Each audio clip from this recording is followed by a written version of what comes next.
Coy, Bank Mandiri lagi rame banget dihujat satu Indonesia perkara apa? Lihat, rekening demonstran Botok diblokir, ada 80,9 juta. Jadi rame banget pengakuan Mas Botok yang rekening mandirinya tiba-tiba diblokir, padahal di dalamnya itu ada dana donasi untuk demo nanti. Jadi Mas Botok ini adalah ketua AMPB yang dimana dia itu akan mengadakan demo tanggal 27 Agustus nanti di gedung DPR RI. Tuntutan yang akan disampaikan itu untuk mendesak DPR segera mengesahkan RUU perampasan aset dan juga hukuman mati bagi pidana koruptor. Dana yang dikumpulkan 80,9 juta tersebut itu rencananya bakal digunakan sebagai dana akomodasi dan juga konsumsi bagi para demonstran nanti. Tapi tiba-tiba rekeningnya diblokir yang dimana duit 80,9 juta tersebut tidak bisa ditarik. Kaget dong.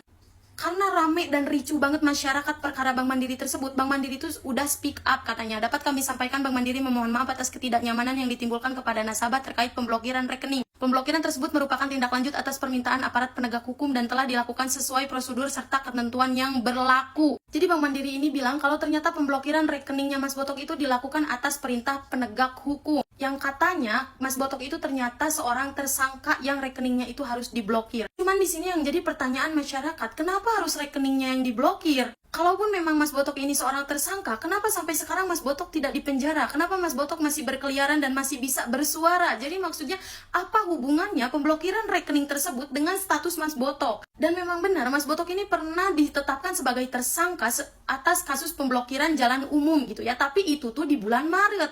Kalau memang di bulan Maret, kenapa baru diblokirnya sekarang gitu? Dan kenapa ini menjadi huru-hara banget buat masyarakat? Ya gimana ya? Jadi dipertanyakan dong pertanggungjawaban dari pihak Bank Mandiri.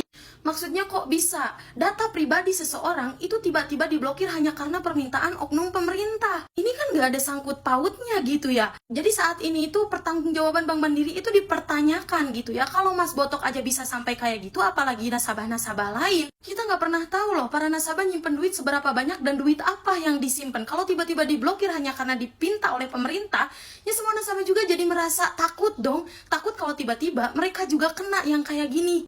Dan ini tuh jadi rame banget sampai Kojon aja tuh ikut speak up. Hanya dua hal yang bisa menyelamatkan Bank Mandiri. Satu, umumkan ke publik siapa yang memerintahkan pemblokiran. Dua, tunjukkan suratnya. Jika tidak, believe me, you're down, katanya.